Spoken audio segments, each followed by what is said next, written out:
Today we are going to study the poem A Tiger in the Zoo.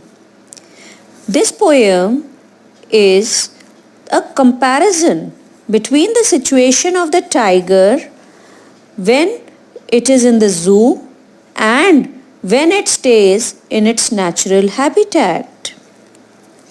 Both the situations of the tiger are being compared in this poem. George L. Norris was a prize-winning Welsh poet and short story writer. He is considered as the most important Welsh writers of the post-war period, and his literary works have won many prizes.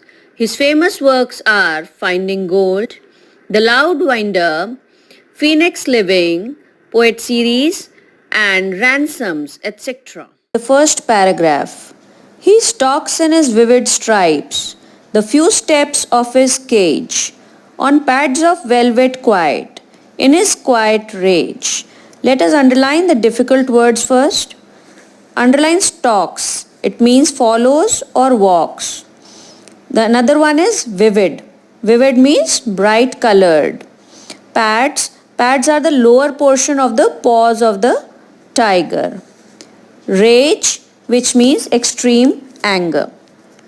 This is the situation of the tiger when the tiger is in the cage or at the zoo. He walks in his bright colored skin only a few steps. The cage is small, so he can walk only a few steps in his cage, and his pads, his feet are as soft as velvet. You cannot hear the noise. When a soft thing walks, you cannot hear the tapping sound. And his quiet rage. And he is in very angry mood. He is not happy. Let us start with the second paragraph. He should be lurking in shadow, sliding through long grass, near the water hole, where plump deer pass. So the difficult word is in the first line, lurking. Underline it. It means hiding and waiting for the prey. In the last line you have a word plump, which means fat. If you talk of the meaning, we are talking of the tiger when it is in the natural habitat. So he should be lurking in the shadow. That means the tiger should be hiding in the shadow, waiting for the prey to catch a deer. Sliding through the long grass. So he is hiding behind the long grass so that the prey should not see him. Near the water hole, and always the tigers are hiding near the water areas because they know that deers and other animals come to the water area to drink. Where plump deer pass, and he is waiting for a plump deer. Deer is the favorite food for the tigers. So he is waiting there, hiding behind the long grass for a deer to pass. Third paragraph. He should be snarling around houses at the jungle's edge, baring his white fangs, his claws, terrorizing the village. The difficult words in this paragraph: snarling, which means angry sound, baring, to show. Fangs are the sharp teeth of the tiger, and terrorizing means scaring somebody. Here we are talking of the tiger's habits in the natural habitat, how a tiger behaves. He generally makes a snarling sound, a strong sound, near the edge of the jungle, and he's always showing his teeth and his feet. He does all this to scare the villagers. The fourth paragraph. But he is locked in a concrete cell, his strength behind bars, stalking the length of his cage, ignoring visitors. So here again we are describing the tiger in the cage in the zoo. The difficult words, first one is concrete, which means material which is used to make buildings. The meaning of the paragraph is that now the tiger is locked in a concrete cell, means in a room made of material that is called concrete. His strength behind bars, and his strength he cannot show. It is all caged up. His strength is caged behind the bars of the zoo cage, stocking the length of his cage, and he is not free to move around anywhere. He just has to stay in the cage and move there in the cage only. So he has no interest in anything. He is sad and he does not look at the visitors also. He is not at all interested because he cannot behave naturally in that situation. Last paragraph.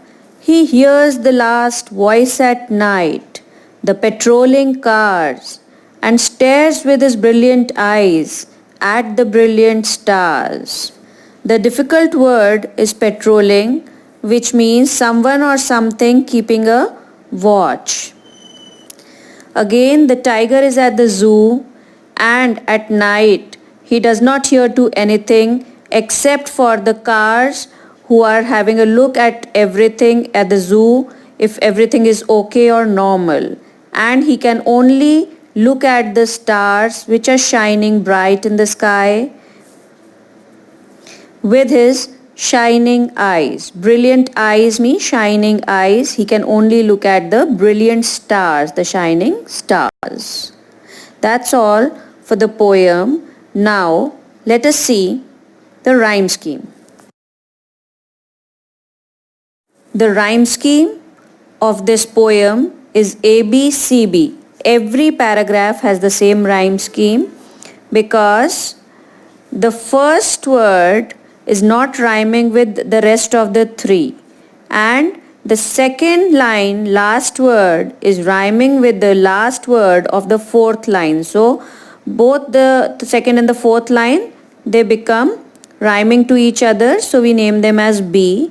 And the third line is again different, the last word is different, so it is C. Rhyme scheme for every paragraph is the same, A, B, C, B. Various figures of speech commonly used in all paragraphs of this poem are: one is personification. It is a literary device that gives human-like characters to non-human entities. Here, he is used for the tiger instead of it. The another one is enjambment. It is a continuation of a line in 2 or 3 lines without a terminal punctuation. In every paragraph you will see certain lines without a terminal punctuation and the line is carried on. The third one is imagery. It's a figure of speech in which the writer creates the picture of thought through words to appeal all 5 organs. So in every paragraph a scene has been created either of the jungle or of the zoo. The fourth one is consonance, a figure of speech used when consonant sound gets repeated. Examples in the poem are stalks in his vivid stripes. Here we see S has been repeated again and again. Another example is his strength behind bars. Here also S has been repeated again and again at various places in the sentence. The fifth one is assonance. It is a figure of speech in which vowel sound is repeated.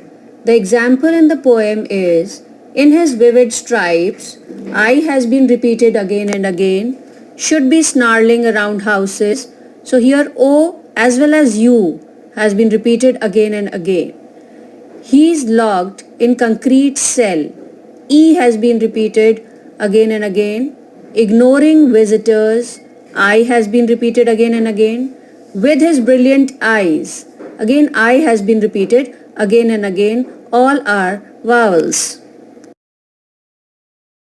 Few other poetic devices which have been used in the poem in various paragraphs are metaphor, It is a figure of speech in which something is spoken as being something else, even though it is not something else. It is a type of comparison. The example for it is pads of velvet. So pads are not actually velvet, they are as soft as velvet. So it's a comparison which will be named as metaphor. The another one is oxymoron. It's a figure of speech containing words that seem to contradict each other. In the first paragraph, we can see quiet rage. So quiet and rage are opposites of each other, still they are used together. So it's an example of oxymoron. Next is alliteration. It's a figure of speech in which same sound is repeated in a group of words in the beginning. Example, in the second paragraph we have plum deer pass. Here P sound is being repeated again and again in the beginning of the words. In fourth paragraph we have behind bars. B is being repeated again and again in the beginning of the words. He hears. H is being repeated again and again in the beginning of the words in fifth paragraph. Another poetic device used is onomatopoeia. It is the use of meaningful sound effects in poetry to make the description more expressive and interesting. So here the sound of the tiger snarling has been used to make the poetry more interesting. It's an example of onomatopoeia.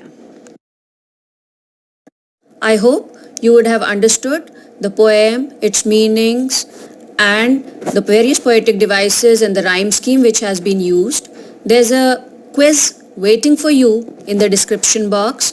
Do try it out and don't forget to subscribe and share. Thank you.